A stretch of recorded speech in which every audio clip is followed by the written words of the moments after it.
We're going to be talking about scoliosis, lateral curvature of the spine, pelvic side tilt, left-right imbalances of the body. It's a global problem of the body, a global imbalance of the body. Then the solution should be a global solution of the body. Today, we're going to be talking about scoliosis and all the different causes and related solutions to this big problem that is, very widespread. It happens in children, it happens in adults, it happens in the elderly, and we're going to talk about all the different possible contributing factors that could cause it. And along with each contributing factor, you're going to see that there's a related solution. And at the end, we're going to talk about what I believe to be the number one way to look at scoliosis or lateral pelvic tilt. This issue of having a curvature in the spine that is either an S curve or a C curve, or a tilted pelvis that is a lateral tilt or a side tilt, or you could call it an upslip or pelvic torsion. All of this can go under one umbrella of left-right imbalances of the body. Let's talk about something that we all do way too much, which is sitting. Most of us, probably none of us, sit perfectly symmetrically. So we can look at this guy. This is just an illustration of a guy. You can see that he's got one shoulder higher, one shoulder lower. And if we look deeper into this, if you look at the actual curvature of the spine when we're sitting, there's a collapse happening. Day after day of a habit like this is going to be a massive influence on your body. If we're looking at exercise to be the solution to something like this, we're only looking at a really small piece of the pie. I do believe you should look at the bigger piece of the pie first before you go to exercise as your solution for these left-right imbalances. If we are able to take a look at our entire lives and realize that what we're doing outside of the gym has a much larger impact on the shape of our bodies, the muscular balance in our bodies, that's really the bigger picture. That's where you're going to get the most bang for your buck. And movement, standing, walking, bending, lifting, twisting, all these things are going to be what you're doing throughout your day. What else do? We stand, right? This is where in our waking hours, we're most likely either sitting or standing. And I would say that most of us are guilty of standing in some way like this. It's not perfectly symmetrical.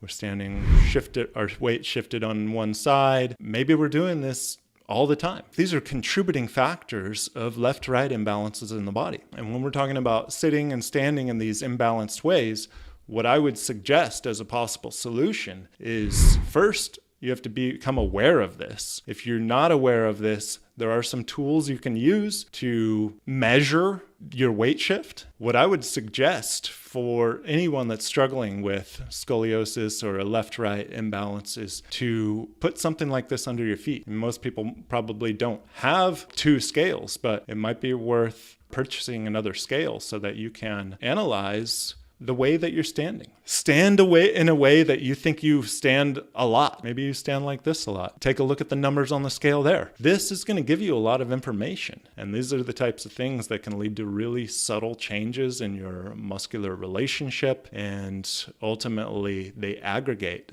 and they become a problem not over weeks or months, but maybe decades. My first focus is on the way I sit and the way I stand, because that's how we are holding our body 90% of the time in our day. The other thing that we do, we spend another 8 hours of the day in this position.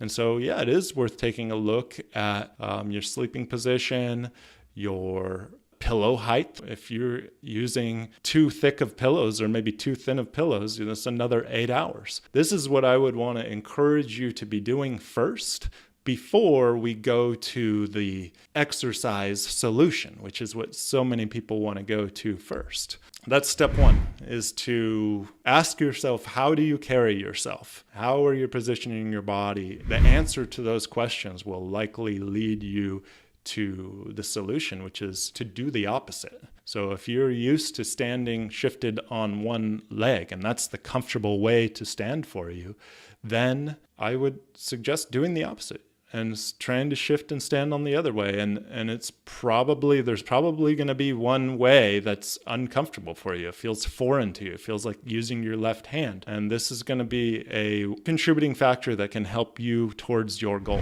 And I want to clarify that the goal shouldn't be to get perfect. I don't think anybody is really going to have a perfect left-right balance in their body. Just like with any kind of back pain, it's going to be to strive towards balance every day. What can you do differently?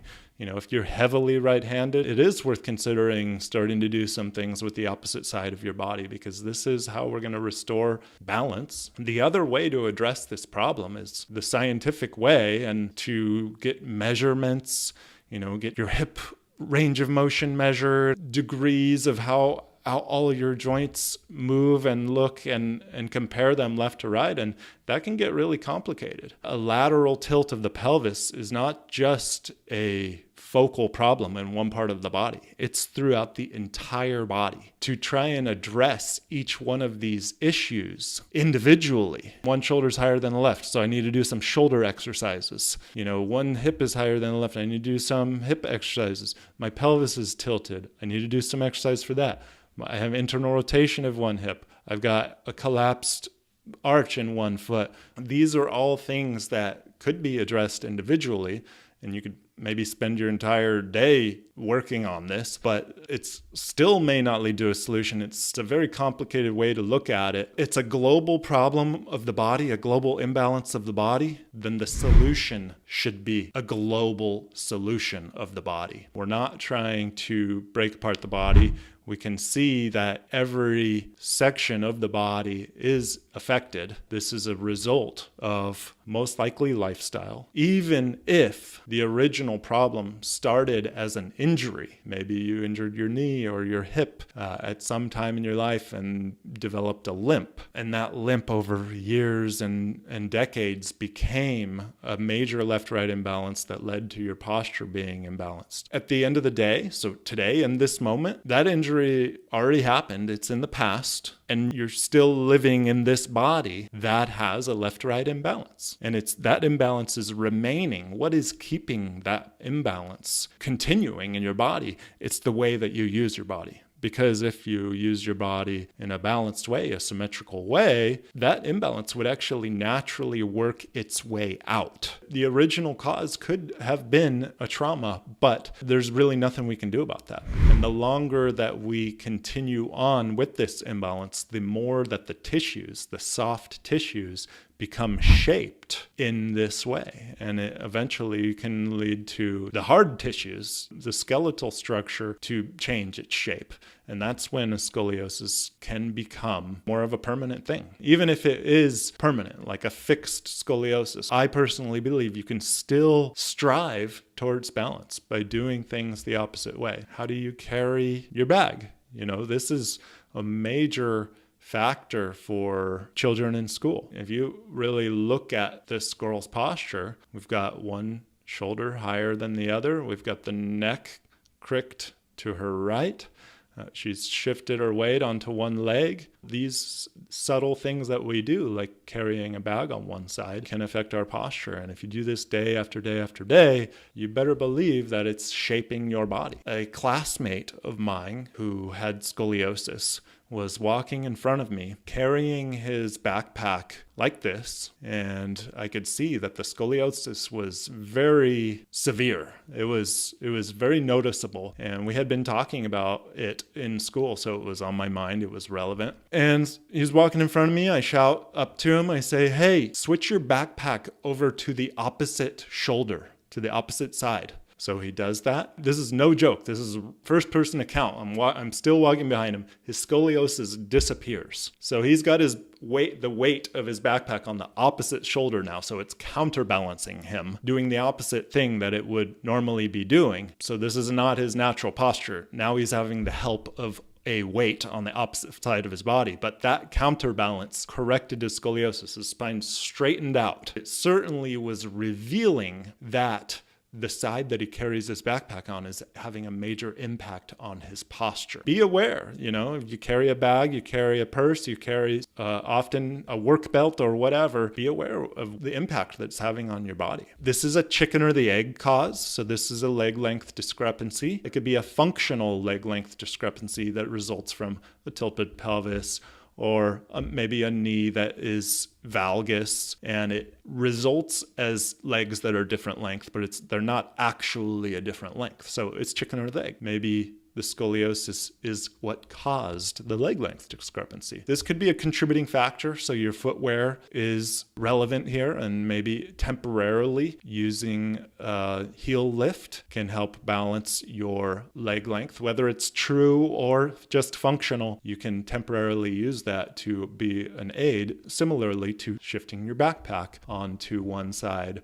or the opposite side of your body. This is often associated with a lateral tilt of the pelvis. Almost 100% of the time, there's going to be a pelvis influence or a pelvis factor. A lot of people sit with their legs crossed, crossing one leg over the other. I would strongly consider crossing the other leg, doing it the opposite way, standing with your weight shifted the opposite way, mirror image yourself. It's an extremely complex thing. There are so many joints involved, from your ankle to your knee to your hip to your shoulder to your neck. Your entire spine is involved. We can't really address these things by dissecting the body and addressing each joint individually. The way that we can get the most bang for our buck is to look at the way that we carry our bodies in our life. We're sitting, standing, and walking around. How do we do these things? How do we stand? How are you crossing your legs? Are we doing these in a way that's contributing to the problem? And the answers to those questions are the things that are going to guide us to the solution. Thank you all for being here. I appreciate you all. If you learned anything today, feel free to hit that like button. Subscribe if you haven't already. And until next time, get down on the floor and connect to your core.